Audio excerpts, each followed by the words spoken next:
What is going on, fellas and lady fellas? Welcome back to Just Nuts, guys. Today I'm doing a little card reveal or whatever card read through of some new cards that got revealed for the OCG's Premium Pack 20, which I believe is where they import cards used in the anime and manga. Maybe manga specifically, and make them into actual cards just because they're cool and people see them, and a lot of fans of the manga really want to see them. So we had some cool stuff there, and then we got a couple of cards for the legendary gold box also revealed. Very cool stuff, some like UTOPIA support and some Odd Eyes, and what's the last one? Link Vrain, or Vrain stuff as well, Code Talker stuff to be specific. But we'll start off here with the premium pack stuff. We'll start with Guilty Gearfried, the Magical Steel Knight. I love Gearfried cards. They're awesome. Cool design. He's a level 8 light warrior fusion effect monster with 2,700 attack, 1,600 defense. His materials are any two warrior monsters with different attributes, which actually, thinking about it, could definitely come up as a super poly target in the future should any specific like warrior deck be very openly present in the meta. But yeah. Once per turn, when a card or effect that targets this card is activated, quick effect, you can negate that effect, and if you do, destroy one card on the field. Now that's very, very nice because it gives you the option to destroy anything you want. Like, I don't know, there's stuff like, I'm thinking of like Afterburners or something, or Widow Anchor. Like if you're going to negate a Widow Anchor, you might as well pop something else because Widow Anchor is going to go to the graveyard anyway. Pop something different and get some extra value out of it. So I really like that effect. I've never seen that before. I never really thought about it, that they could do it like that. And that's really cool that you can negate that and then pop something different. I really like that.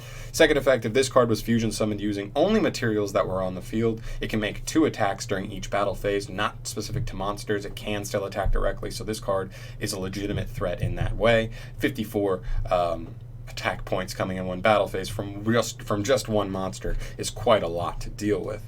And then once per turn, during damage calculations, when this card battles an opponent's monster, you can banish one spell card from your graveyard. This card gains attack equal to half of its current defense until the end of this turn,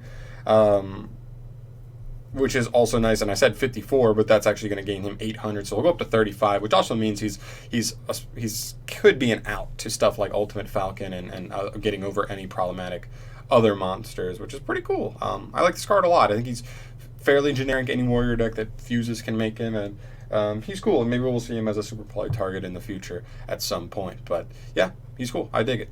Next up, we have Crystal Girl, a level 1 water spellcaster effect monster with 200 attack and 100 defense. I don't know where she is from. You can only use each effect of this card's name once per turn each. If this card is normal or special summoned, you can activate this effect. During the end phase of this turn, add 1 level 5 or higher water monster from your deck to your hand. That's a pretty nice generic search. Any high level water monster is pretty nice and generic. Maybe this could be mermail stuff. The problem is it's on the end phase, and in current Yu-Gi-Oh! You know, it's not the best unless something has a quick effect. I don't think I'm missing anything, that there's any quick effect high-level water monsters from hand to do stuff. I don't think so, so I'm not sure this will be too great. I do think it's a nice +1, but yeah. Also, if this card is in your graveyard, and you control level 5 or higher water monster, you can special summon this card, but banish it if it leaves the field. That's another really nice effect. You're going to search a level 5 or higher monster, and then next turn, when you presumably get that water monster on field, this will just come back as a free special, which is pretty nice as well. So just extra value there. I think it's a solid card, but I just think it's a little bit too slow for modern day Yu-Gi-Oh! Unless a specific water deck comes out that can use high level water monsters from the hand as a quick effect on your opponent's turn, something like that. Yeah. Next up we have Altergeist Memory Gant, a Link 4 Dark Spellcaster Link Effect monster with a 2,800 attack. Its arrows point Borreloads, I believe, so left, right, bottom, right, solid arrows. Its materials are 2+ Altergeist monsters, so it is not generic in any way. You can only use this card's first, second, and third effects once per turn each. First effect, during either player's battle phase, quick effect, you contribute one other monster as cost. This card gains attack equal to that monster's attack. So, not too shabby, just tribute something and gain its attack, make him even bigger than 28. Next up, when this card destroys a monster by battle, you can destroy one monster your opponent controls. If you do this, this card can make one more attack in a row. Wow, now that's pretty strong. That is pretty strong in a situation where your opponent has 2 monsters on board. Attack, kill a monster by battle, pop the second monster, and then you get to attack again in a row, presumably after you've already gained attack points. Interesting. So this card can really give you an offensive push. The problem is I don't think Altergeist are the best catalyst to support making a link play into this. Like, you don't spam that many link monsters to get into this usually. You have like negates and stuff, and you don't want to give up negates to go into this card. I don't think so, at least. And the last card, if this card would be destroyed, you can banish one monster from your graveyard instead. So complete destruction protection, but it's just once per turn. I think it's a solid card. I just don't think in Altergeist they'll be able to make this card often enough that it would actually be useful to them. Next up, we have Rose Princess, a level 3 Earth Plant effect monster. I'm really excited for this Rose dragon / plant support. She has 1200 attack, 800 defense. You can only special summon one card with this card's name with the way written in its first effect once per turn. Okay, you can only use that first effect to special summon itself once per turn. Gotcha. If only your opponent controls a monster, you can special summon this card from your hand, and if you do, this card is treated as a tuner. It's a nice little effect, gets itself on field going second pretty easily. Nice Cyber Dragon effect. Second effect, you can discard this card as cost to add a white Rose Cloister from your deck to your hand. Not Cloister as in, the Pokemon, but this card right here, White Rose Cloister. It's a field spell. Interesting. You can only use this card's first effect once per turn. If you control no monsters, you can special summon one Rose Dragon monster or plant monster from your hand. I really like that. It's a Shadows of Valhalla, or not a Shadow, a Valhalla Hall the Fallen effect, like literally for plants and Rose Dragons, which is really nice. I think that really helps the deck. If you don't draw the specific Rose Dragon combos, like any plant and any Rose Dragon can still get you some places just because of this card. And sometimes you have powerful normal summons and you play a high counter them, and this card is going to allow you to put multiple of those on the field in the same turn just to get their effects resolving and start popping off with strong plays. Second effect, during your draw phase, before you draw, you can declare one card type, monster, spell, or trap. Reveal the top card of your deck, and if it is the type of the card you declared, apply the following effect for the rest of this turn. Level 7 or higher synchro monsters you control gain 1000 attack. So I'm assuming even if you summon something after this, it'll still get that boost, but that's making like just Moonlight and Black Rose Dragon, putting them, up to like 3,400 attack. I think they're both 24, which is actually a pretty nice buff. Nothing crazy, it's just a nice little bonus effect. I would have liked that if it was 1,000 attack to like every plant, every Rose Dragon. Like, that would have been actually clean. But I guess that's a lot, and I can make that deck a little too overwhelming for certain decks. But I really like these two cards. I think these are actually really nice. Jumps on the field nice and easy, and she grabs this card, which helps get other stuff out of your hand, even if you're going first. So I like her versatility. Can be good going second, can be good going first. I really dig her. Next up, we've got some stuff. We've got another Utopic Future monster, which is really cool. This is number F0 Utopic Future Dragon. He's a rank 0 Light Warrior XYZ effect monster with 3,000 attack, 2,000 defense. His materials are 3 XYZ monsters with the same rank except for number monsters, but obviously that's not it. This card will always be treated as rank 1, by the way. You can also XYZ summon this card by using one number F0 Utopic Future you control as XYZ material, transfer some materials to this card. I always like cards like this. They're just easy to just plop right on top of the other ones. We've seen powerful cards do this. Din Girsu, we've seen other stuff with like Satellar Knights and other archetypes as well. Take advantage of that, which is really nice. Alright, what this card actually does, though. It cannot be destroyed by battle or card effect. That's pretty nice. 3,000 beater, can't be destroyed. Okay.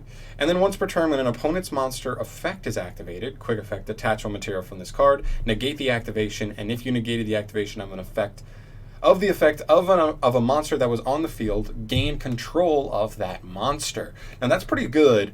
And obviously, it can negate spells and traps as well. Which is still very nice, but that monster thing is so strong, and I think this is actually what we're looking for. We gain consistency with the legendary duelist stuff that'll help you get into F0, regular Utopic Future easier, and this guy plops right on top. So going first, you now have an Omni Negate to just go into. That's once per turn also, so you can negate something, and then on your next turn, if it lives till next turn, try and protect this card. You'll be able to do it again. So I really dig this. I think so much of the of Yuma's stuff, Yuma's support, was so built around going second and like OTKing your opponent. But finally, we get something that if you don't OTK or you go first, you have some kind of disruption you're able to set up, which is really nice. I like him. I dig the card. Next up, we have a very complicated card, which is Odd Eyes Rebellion Dragon Overload. Overload. Okay. He's a rank 7 Dark Dragon XYZ Pendulum Effect monster. With 3,000 attack, 2,500 defense, he has a pendulum scale of 4, so it's not that great.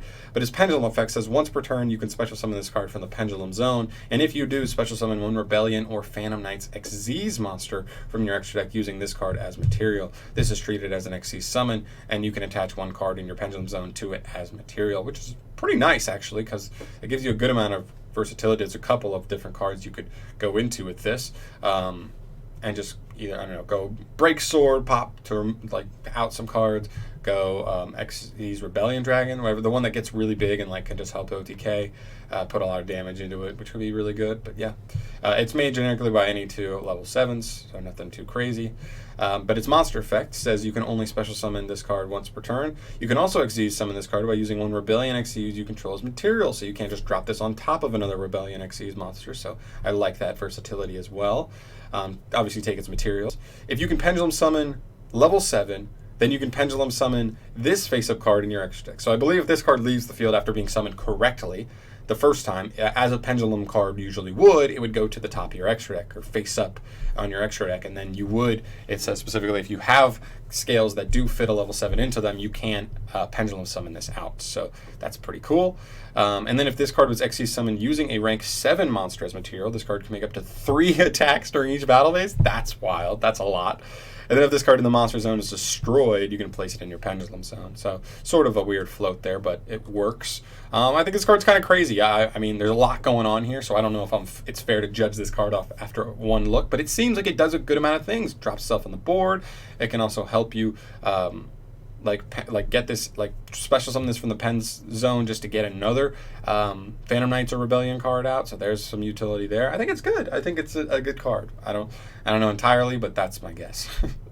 And then lastly, we have Decode Talker Heat Soul, which is a Link 3 Fire Cyber Link Effect monster with 2,300 attack, as per usual. And those classic Decode Talkers arrows pointing up and then down right and down left, which is pretty nice.